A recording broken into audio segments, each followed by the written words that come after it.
She was a fearless pioneer, whose passion for flying shattered boundaries and expectations. In a time when the roar of airplane engines sent chills down spines and the idea of women at the controls was enough to make headlines, Hazel Ying Lee defied every obstacle in her path. Her ambition was so great that once she'd finally reached the clouds, nothing could pull her back down. But in the final months of her life, on a fateful day in November of 1944, one horrifying accident would steal the future she fought so bravely to secure. Today, we're exploring a story of fortitude, groundbreaking achievements, and an untimely end so tragic that it still sends shockwaves through history. I want to know where our viewers are watching from. Tell me your city or country in the comments, and if you're enjoying this story so far, tap that like button. It might seem like a small gesture, but it helps this channel continue to uncover awe-inspiring tales, just like this one. So, let's keep Hazel Ying Lee's legacy alive by sharing her accomplishments and making sure her story takes flight in front of as many people as possible. Our journey begins on August 24, 1912, when Hazel Ying Lee took her first breath in Portland, Oregon. The child of Chinese immigrants, Hazel grew up in an America that was still grappling with cultural biases, shaping her into a woman who would soon turn prejudice on its head. From a young age, Hazel possessed an adventurous spirit, finding herself transfixed by the idea that humans could conquer the skies. She was only 19 years old in 1931 when she experienced her first plane ride, and that short, exhilarating trip sealed her destiny. At a time when aviation itself was still considered something of a spectacle, if not outright dangerous, Hazel already knew she was willing to risk everything to become a pilot. In 1932, with the Great Depression testing the nation's resilience, Hazel began training at an airfield in Portland. Even though becoming a pilot was hardly common for a woman in that era, let alone a Chinese-American woman, Hazel refused to back down. She joined a local flying club, dedicating endless hours to perfecting her control of the aircraft, practicing takeoffs and landings until she could practically feel the plane's pulse in her own veins. Her progress was rapid, and she became one of the first Chinese-American women in the United States to earn a pilot's license. By 1933, it was as if she and her aircraft were one and the same. She had melded mind and machine, even when facing the constant noise that women simply didn't belong in a cockpit. Around that time, the rumblings of growing global conflict were impossible to ignore. In Asia, tensions had boiled over into open warfare, and Hazel, like many others, felt the tremors in her own life.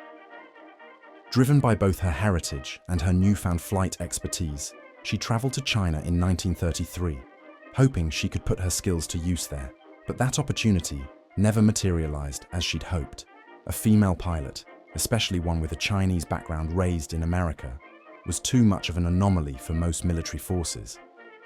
Disappointed but undeterred, Hazel returned to the States, carrying a burning desire to prove that her wings could do more than just touch the clouds. They could serve a bigger purpose. That chance arrived when the United States was thrown headlong into World War II.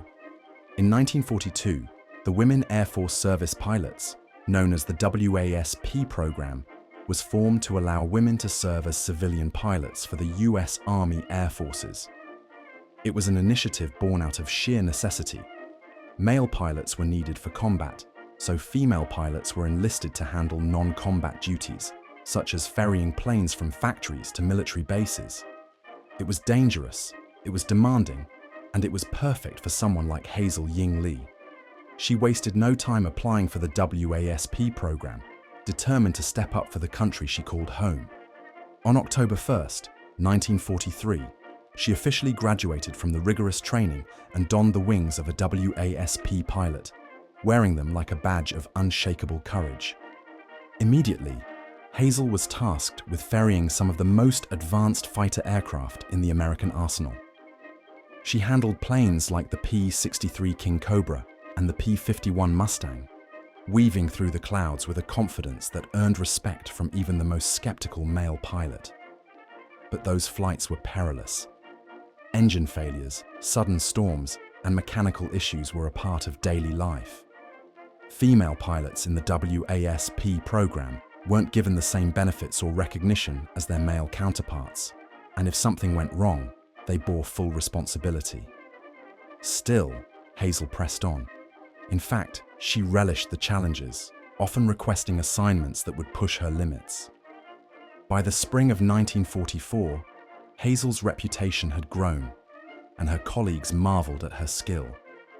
She could navigate a cockpit's tangle of gauges and dials with ease, demonstrating a calm under pressure that bordered on fearless. But not everyone welcomed her achievements. Prejudice lurked in the corners of the airfields.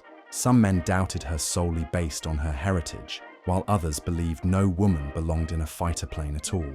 Hazel simply let her performance speak for itself. She had grown used to the quiet stares and the behind-the-scenes chatter. What mattered to her was the mission and the thrill of soaring above the earth, free from any expectations aside from her own. Her final mission came in November of that same year. On November 23, 1944, she climbed into a P-63 King Cobra, fully prepared to ferry it from the factory to Great Falls, Montana. Snow had begun to dust the country, and the flight path would be long, but Hazel had tackled worse. Like clockwork, she took to the sky, forging a path through cold winds and thick cloud cover. Nobody suspected that this routine mission would turn into a horrific nightmare. Then, in a sudden, catastrophic moment, a newly arriving aircraft collided with Hazel's plane just as they were both coming in for a landing. The impact was swift and brutal, sending her King Cobra spiraling out of control. Rushed to the hospital with grave injuries, Hazel lingered between life and death for 2 painful days.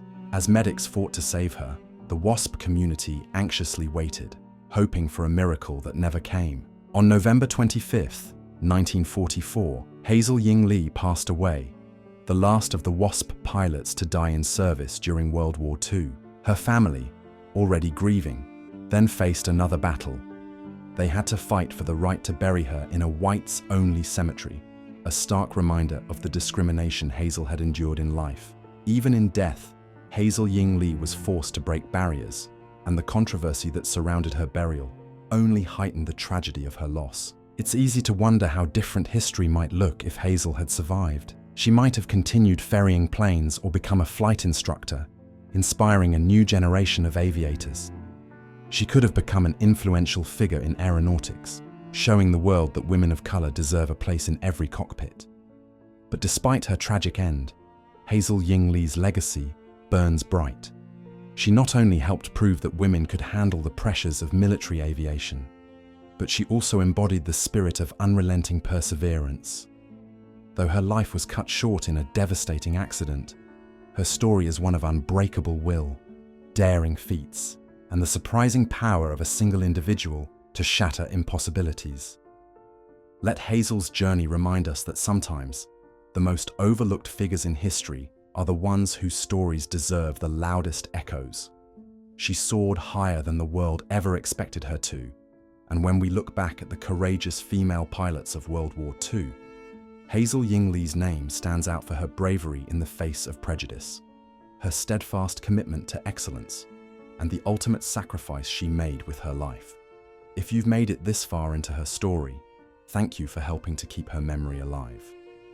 Don't forget to let me know in the comments where you're watching from, and if you're as inspired by her resolve as I am, share this video so more people can learn about the astounding legacy of Hazel Ying Lee.